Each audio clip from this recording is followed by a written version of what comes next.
chacun devant son petit écran, donc dans le virtuel, à mettre en scène sa propre vie en disant que tout va bien à tout le monde alors qu'en fait ça va pas. Je le fais un peu, hein. Voilà, je suis humain, je suis faible, mais j'assume.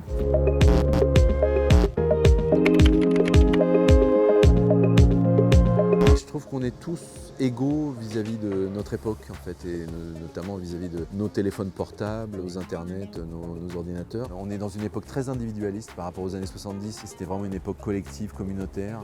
Et aujourd'hui, il y a vraiment quelque chose qui individualise les gens chacun chez eux. Les mini-interactions sociales qu'on a entre êtres humains, c'est ce qui fait ce qu'on est d'humain, quoi, tu vois. On est un animal social, c'est comme ça. Et donc d'effacer ça petit à petit, ça nous isole, quoi. C'est un peu dangereux. Le rapport aux réseaux sociaux et comment, en effet, Cédric disait que c'est censé créer du lien entre les gens, mais qu'en fait, c'est chacun devant son petit écran, donc dans le virtuel, à mettre en scène sa propre vie en disant que tout va bien à tout le monde, alors qu'en fait, ça va jamais toujours bien dans une vie. Ça, c'est des trucs qui me touchent. J'essaie de limiter parce que c'est très chronophage et surtout nous, on est comédiens, donc déjà on est mis en scène par des gens, donc on est confronté à notre image assez souvent. Donc si en plus moi je me mets en scène tout seul sur mon Instagram, je pense qu'il y a un truc qui va péter là-dedans, donc j'évite au maximum. Je le fais un peu, hein. Voilà, je suis humain, je suis faible, mais j'assume. C'est bien d'assumer au moins, mais il y a clairement quelque chose d'addictif et qui est dangereux pour la santé mentale, hein, parce que tous les gens qui vont sur les réseaux sociaux, mais les jeunes sont peut-être les victimes les plus sensibles, vont commencer à se comparer aux autres et à être toujours dans je veux ressembler à elle, est-ce que je peux ressembler à elle, à quoi moi je ressemble, est-ce que les gens vont me valider, est-ce que les gens vont me liker, et ça c'est extrêmement nocif pour la santé. Et je pense que c'est toi Cédric qui me disais qu'il y a de plus en plus de psys qui reçoivent des gens qui ont des problèmes dus aux réseaux sociaux. Avec mon scénariste, avec Santiago Amigorena, on a été voir 3 psys différents. Les 3 nous ont dit qu'il y a effectivement de plus en plus de gens qui viennent les voir pour des effets pervers des réseaux sociaux. Ça provoque de la jalousie, ça provoque du stress, ça provoque le fait qu'on voit le bonheur des autres et que du coup ça fabrique des nouvelles maladies en fait. Puis personne est inintéressant. C'est juste savoir ça, c'est qu'on a tous l'impression d'être inintéressant, d'être banal, d'être moins que ceux qu'on adule. Et la vie moderne vous met beaucoup sur le fait de dire Kim Kardashian elle est super et vous êtes une merde.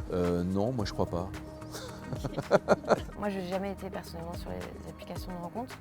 J'ai l'impression qu'il y a il y a déjà quelque chose qui est biaisé dans l'idée de se rencontrer par le biais d'une application de rencontre. C'est plus de la consommation que de la vraie rencontre. En fait. Il y a un truc assez spécial quand même de slider comme ça les gens et de les juger juste à 1 ou 2 photos. C'est n'importe quoi. Et en plus, on juge super sévèrement, alors c'est très bizarre. Moi, je suis moins sévère parce que je me suis pas mal documenté sur des gens qui vont sur Tinder. Je vois des gens à qui ça a super servi. Il y a des gens, notamment des femmes, qui se sont émancipées parce qu'elles se sont permis de sortir avec des mecs alors qu'elles ne l'auraient pas fait si elles n'avaient pas rencontré des mecs sur Tinder. Ce qui est bizarre, c'est que quand il y a une photo qu'on aime bien, on va cliquer, l'autre personne vous aime bien aussi, on s'envoie des textos, on se dit « Ah tiens, la personne est sympa ». Quand on se voit ensuite dans un café et qu'on continue ce qui se passe dans les textos, ça n'a rien à voir. C'est-à-dire qu'on n'enlève pas le contact réel parce que le contact réel, il y a encore un monde pour que ça se passe bien entre les 2 personnes, intellectuellement, sexuellement. Il y a plein de choses à explorer qui sont au-delà d'une photo ou de 3 messages par SMS. On s'y est mis un peu avec Cédric pour le film.